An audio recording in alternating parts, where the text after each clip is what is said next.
Hello my loyal companions, welcome back to the channel and to another complete rogue guide, today looking at Glitch.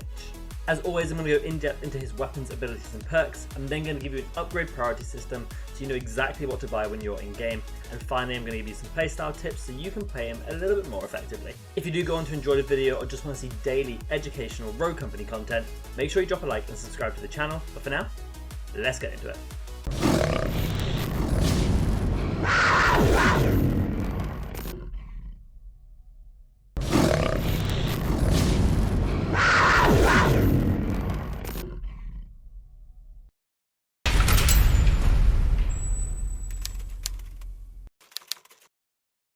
Glitch is a very unique and, in my opinion, difficult rogue to play. His whole kit is based around good decision making and positioning by yourself and knowing the exact right time to use his ability.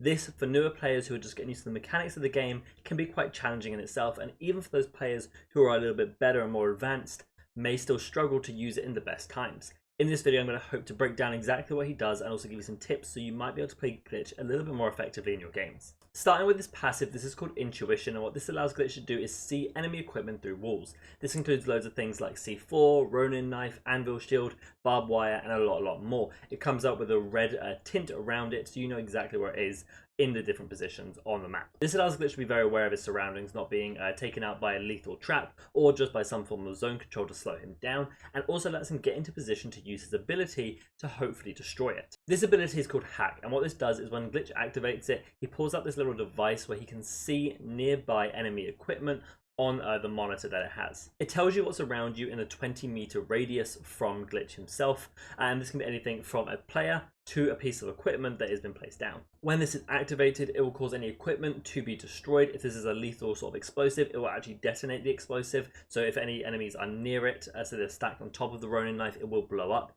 and cause damage to them. Or if you hit a player with this, and you can hit multiple targets, anything on your monitor when you activate the hack ability again will cause this effect to, but it will EMP those players, which means they can't use their abilities, they can't see their mini-map, and they're generally quite disorientated. Just because you pull out your hack ability and you pull out this device does not mean you have to use it, and even once you have used it, you can still pull out this device again to see what's around you, and this is a generally good tip for Glitch players, but I'll get onto a little bit more of that when we progress into the tip section of this video.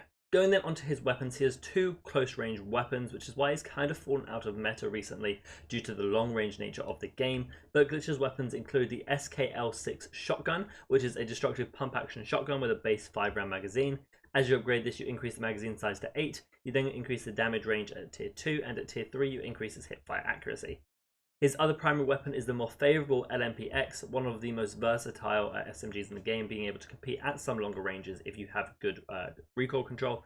As you upgrade to tier 1, you increase the magazine size from 30 to 40. At tier 2, you increase the damage range, and at tier 3, you increase the aim down sight accuracy. Personally, I prefer to use the LMPX just due to the longer range nature of the game, as I mentioned, and it just offers a bit more versatility to compete at those ranges. This being said, though, a lot of players do actually opt for the SKL6, the shotgun, just to fully adopt that close range nature of Glitch, get up in people's faces, and really utilize the close range engagements. His secondary weapons include the Executioner, which is the most standard pistol in the game, is a well-rounded semi-automatic pistol, and as you upgrade it, you increase the magazine size from 12 to 16 at tier 1, and at tier 2 you increase the hipfire accuracy and reduce the recoil. His melee weapon option is the baseball bat, and this is the more swung weapon, not really great at throwing, although it will do 100 damage, it just won't exceed that, so armor will counter it, but it does do really good swing damage, and as you upgrade it to tier 1 you increase the lunge distance, and at tier 2 you increase the swing damage from 40 to 65. Glitch has two gadgets though that are really good at helping him get into closer range positions to utilize that shotgun or that SMG. His first is the flashbang, which obviously you throw it out, it detonates and flashes enemies. This will completely white screen them, they won't be able to see their minimap anymore, and they won't be able to see anything in front of them. It gives Glitch a good chance to push up to that location.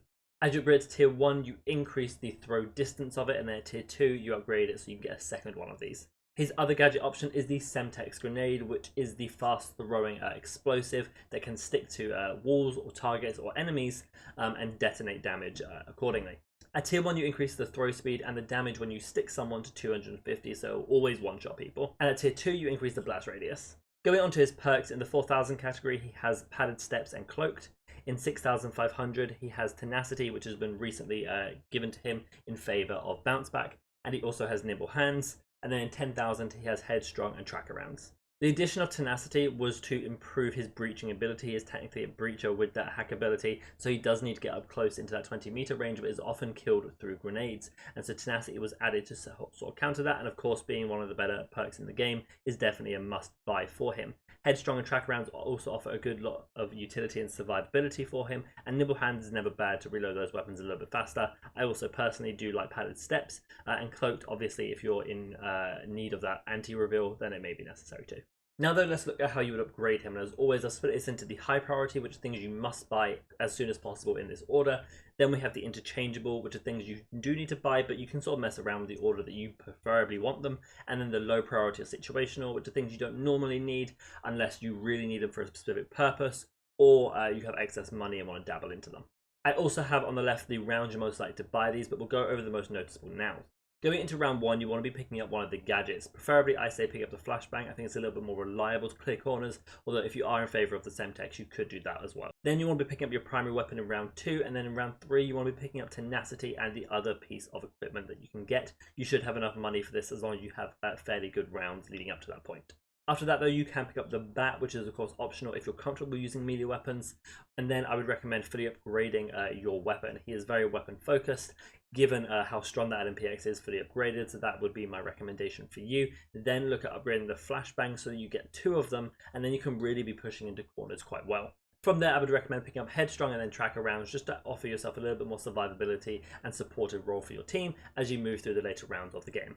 Now let's move on to some of the playstyle tips for Glitch, and as I said, he is one of the harder rogues to play, so you do have to be really engaged with the game and thinking a lot about how you're using your ability and how you're positioning yourself. The first tip is actually something that's overlooked quite a lot, and this is just to let your teammates know when you see a piece of equipment through walls using your passive. You don't want to see it and then allow your teammates to go and die to it. You want to be giving that call out for your team, and of course, as I always mention, comms are really good, so make sure you utilize them to the best of your ability. Then going on to how to actually use his ability, you have a few different options.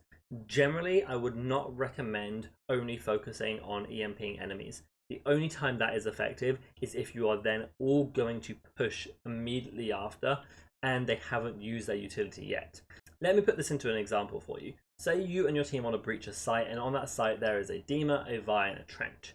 You know they're there because you see them on your hack radar, and you're thinking, okay, they haven't used their utility yet. Now would be a really good time to hack them, and then we can push. The reason this is good is because they haven't used that utility yet, and by EMPing them, you're stopping them using it for when they breach. You don't have to get hit by any Vi poison because she can't use it during that period, and Dema can't ult you, Trench can't put down his barbed wire, and that's always a really good use of it. The only issue with this is that you have to be pushing immediately after this during that EMP duration, because the moment it's gone, they're then going to have their utility back up to stop you, and you're going to be in a bad position from there. The other situation where you can use it, and the one that's a bit more preferable for people, is using it on equipment that's already been placed. This is things like ambush shield, barbed wires, trophies especially. If you know you're breaching a site versus a trench, if you can get your glitch up close to hack the trophies before you waste any of your utility, that's going to be really key. And that kind of feeds onto my next tip for Glitch, which is, again, sort of feeding into comms, and this is why Glitch is very team orientated, by the way, is to make sure you're telling your team not to use their utility until the right moment that you've done a hack, or that you've been able to sort of assess the situation of what's around. Again, this mostly has to do with trophies, but also things like barbed wire and ambush shield. You want to know what the enemy's placed down, either using intuition or using your main ability and seeing what's around, and allowing your team to know that. Glitch is, as I said, very team orientated. He needs to be using his comms, and he needs to be using his information wisely to give your teams the correct information to push forward. However, for all you Glitch mains, I do have a counter to him that you're going to want to know and be very aware of. When you EMP someone and they see that you're about to EMP them, if they decide to pull out a grenade or piece of utility and hold it in their hand, they can still use that even though it's EMP'd. This is very common with Vi poison, for example. Say that you are about to hack a Vi, she sees you about to hack her, she pulls out that poison, she has it in her hand, the hack goes off, but she can still throw that poison that she's pulled out. She can't throw the other one, she can't throw her incendiary grenade if she hasn't already, but that one poison she will be able to throw down. This also works with things like Demonade, with Ronin Knife. If they pull them out into their hands, they are able to use them despite the hack. So do be aware of this counter, because people will play around it, especially as you get into higher levels. And then my final tip for Glitch is a really big one. I mentioned it kind of at the start of the video, is that even if you don't use your hack ability, or even if you have used it, you can still pull out the device and have a look what's around you. As a glitch player, you should be using this constantly. You want to be knowing exactly what's in that 20-meter radius of you. On the minimap, you can see the radius it shows, so you can exactly pinpoint people's locations by moving up and down and sort of figuring out where they are from there. It won't show you their red dot, but it will show you exactly sort of like where they are if you're smart enough to use it that way.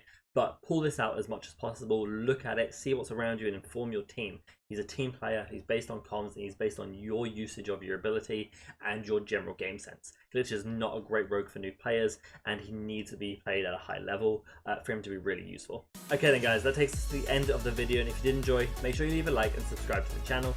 You can also come follow me on twitch.tv/raddarkgaming to see live gameplay commentaries, guides, Q&As, tournament scrims, and ranked gameplay. All the links you need are down in the description below. But for now guys, I hope you have a fantastic day, and remember, be loyal, be brave, be relentless, and I'll catch you in the next video.